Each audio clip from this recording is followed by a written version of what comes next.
हमारे धर्म ग्रंथों में मल्टीवर्स, अलायंस, टाइम ट्रैवल तथा एक ही जीवात्मा द्वार अलग अलग ब्रह्मांडों में पैरेलल जीवन व्यतीत करने का जिक्र मिलता है।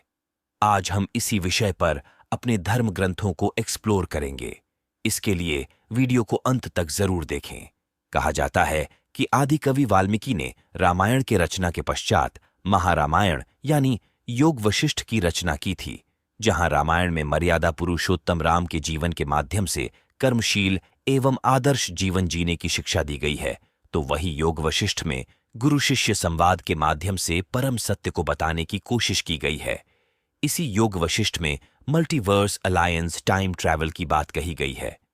अपनी शिक्षा पूरी करने के बाद जब भगवान श्री राम अपने राजभवन में पिता के साथ रहते हैं, तब उनके पास काफी खाली समय रहता है, जिसका वो कोई उपयोग नहीं कर पा रहे होते हैं। तब वो अपने पिता से देश दर्शन एवं विभिन्न ऋषियों के आश्रमों में घूमने की इच्छा जाहिर करते हैं। तब राजा दशरथ ये सोचकर कि भविष्य में राम को ही राजा बनाना है, इसलिए उसके लिए ये जरूरी है कि इसके अंदर नैतिक एवं परम ज्ञान का बोध होना चाहिए, राम को देशाटन की आज्ञा दे देते हैं। भगवान राम जब देशाटन से वापस आते हैं तो उनका मन किसी भी चीज में नहीं लगता है। सोना चांदी, हीरे, जवाहरात, राजपाट सब मिट्टी के समान अर्थहीन लगने लगता है। एक प्रकार से सभी चीजों से वैराग्य होने लगता है।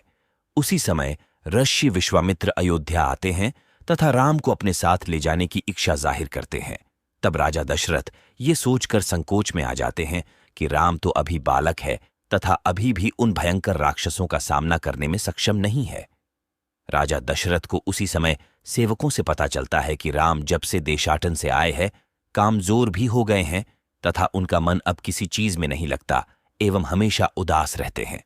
ये बात जब विश्वामित्र को मालूम चलता है तो सब कुछ समझ जाते हैं तथा राम को समझते हैं और कहते हैं कि इसमें उदास होने की कोई जरूरत नहीं है, तुम्हें वैराग्य नहीं हुआ है, वरन परम सत्य का बोध हुआ है जो एक साकारात्मक चीज है। इसके पश्चात विश्वामित्र राम को महर्षि वशिष्ठ के पास लेकर जाते हैं और उन्हें राम को परम ज्ञान देने का निवेदन करते हैं। इसके पश्चात वशिष्ठ राम को परम ज्ञान देते हैं और इसी ज्ञान का सांकलन योग वशिष्ठ में है।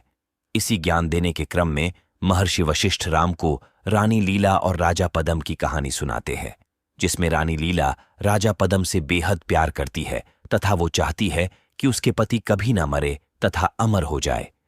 इसके लिए लीला विविध ऋषियों एवं मुनियों के पास जाती है तथा इसका उपाय पूछती है। सभी ऋषि जवाब देते हैं कि ये शरीर नश्वर है एवं इसका नाश एक ना एक दिन निश्चित है। पूजा जप से चित्त तो शुद्ध हो जाएगा, लेकिन मृत्यु को टाला नहीं किया जा सकता। इसके पश्चात लीला उदास होकर घर वापस आ जाती है। जब उसे कुछ समझ में नहीं आता है तो वह माता सरस्वती की उपासना शुरू कर देती है। 3 दिन तक उपवास करती है तथा चौथे दिन ही खाना खाती है। इस प्रकार वो 100 त्रिरात्रि व्रत करती है, जिससे मां सरस्वती प्रसन्न होकर लीला के सामने प्रकट होती है। फिर लीला मां सरस्वती से ये वरदान मांगती है कि यदि मेरे पति मर भी जाए तो भी उनकी जीवात्मा मेरे पास ही रहे। एक दिन राजा पदम एक युद्ध में मारे जाते हैं। फिर मां सरस्वती अपने वरदान के अनुरूप वहां प्रकट होती है और लीला से बोलती है कि अपने पति के शव को फूलों से ढक दो, जिससे जीवात्मा तुम्हारे पास ही रह जाएगी। ऐसा कहकर मां सरस्वती वहां से चली जाती है। इस प्रकार राजा पद्म की जीवात्मा लीला के पास तो रह जाती है, लेकिन मृत शरीर होने के कारण वो अभी भी शोक विलाप ही कर रही होती है। इसीलिए कुछ समय पश्चात लीला फिर से मां सरस्वती की आराधना करती है और मां सरस्वती फिर लीला के सामने प्रकट होती है। उस समय लीला मां से बोलती है कि उसके पति को जीवित कर दे। तब माता सरस्वती लीला को समझती है कि राजा पदम मरे नहीं है, वो अभी भी जिंदा है, लेकिन अलग अलग शरीरों में और अलग अलग ब्रह्मांडों में।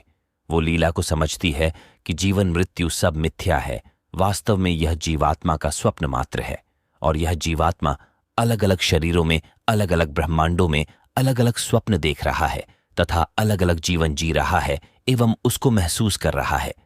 फिर मां सरस्वती लीला को समझती है कि किसी ब्रह्मांड में एक ब्राह्मण और ब्राह्मणी रहते थे, जिसमें ब्राह्मण को राजा बनने की बहुत इच्छा हुई, किंतु इच्छा की पूर्ति के पहले ही उसकी मृत्यु हो गई।